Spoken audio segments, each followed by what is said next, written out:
This animation explains how a young person can get the support and help they need through an education, health and care plan, or an EHC plan for short. This EHC plan allows young people to get the most out of their life. Young people with very complex needs will now have an EHC plan instead of a statement, because the law in relation to special educational needs has changed. Other young people may find that they do not need an EHC plan, but can access all the help and support locally from other services offered by the council, health services, children's centres, schools, colleges, groups, organisations and charities, as set out in our local offer. An education, health and care plan will cover children and young people from birth to 25. It will extend the protection and rights of young people into further education and training. We describe the journey for an EHC plan as an education, health and care plan pathway. This animation explains what each of these stages means to young people and their families. For the majority of families, it will not be necessary to progress beyond stage 1 in order to access the right type of support and help for the young person.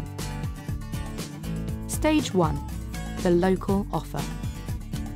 Families and young people may require additional help and support. Stage 1 introduces the family to a package of support and help in their local area. It could be a service that is ordinarily available, as set out in the local offer. The majority of children and young people will have their needs met through the local offer at stage 1. They will not need to move on to stage 2. An education, health and care plan will not be necessary. Stage 2. Referral.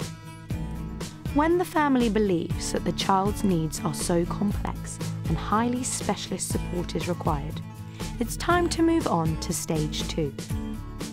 In most cases, the education setting or other professionals working with the family will make a referral on their behalf. At this stage, the family or professional makes a referral to the education, health and care team. The team will acknowledge the referral and get approval from the family. The multi-agency education, health and care panel will then look carefully at the request and decide what is available through the local offer and whether the young person is eligible for an EHC plan.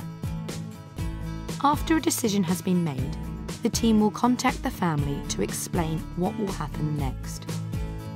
If the decision is yes, then stage 3 of the pathway will automatically be initiated. If the decision is no, a meeting will be offered to the family so they can be signposted to alternative sources of support as set out in the local offer. Stage 3. All about me. If the young person is eligible for an EHC plan, the family will be asked to provide more information about the young person and their needs. The voice of the young person will be at the centre of this. At this stage, the family will complete a document called All About Me. The family will be asked to think what is working well in their situation and what can be made better for support and resources to be organised differently. These ideas will be included in the All About Me document, which the family will complete with support from the key worker and the EHC coordinator. The All About Me document helps to tell the young person's story so the people who are developing the EHC plan fully understand the family's situation. At the same time, professionals will be asked to provide information about the young person's needs. All of this information will help to complete All About Me. Stage 4. My Plan. Stage 4 introduces the EHC plan. This document is produced by a team with the young person at the centre. The family and professionals will co-produce the plan.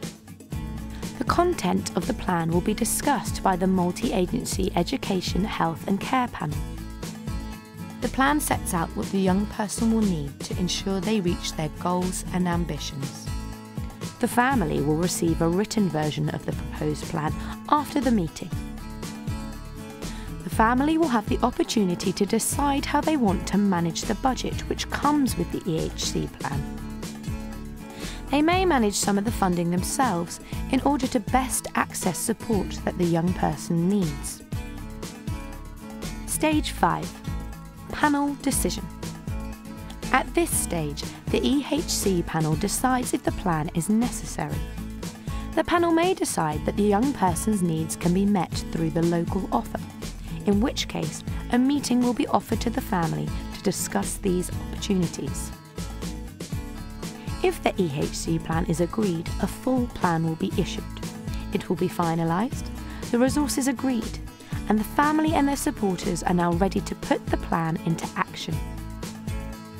The resources are aimed to provide greater choice and control to enable the young person to work towards achieving the shared outcomes which have been agreed. Stage 6. My review. At least once a year, the family and professionals will be asked to review the EHC plan. A regular review keeps the child or young person's plan up to date and relevant. If you are a young person over the age of 16 and have reached the end of your academic year, you now have the right to make a direct request for an education, health and care assessment to be considered for an EHC plan. If you have left education and training and want to come back to study in further education or to train, you have the right to make a request for an EHC assessment up until the age of 25.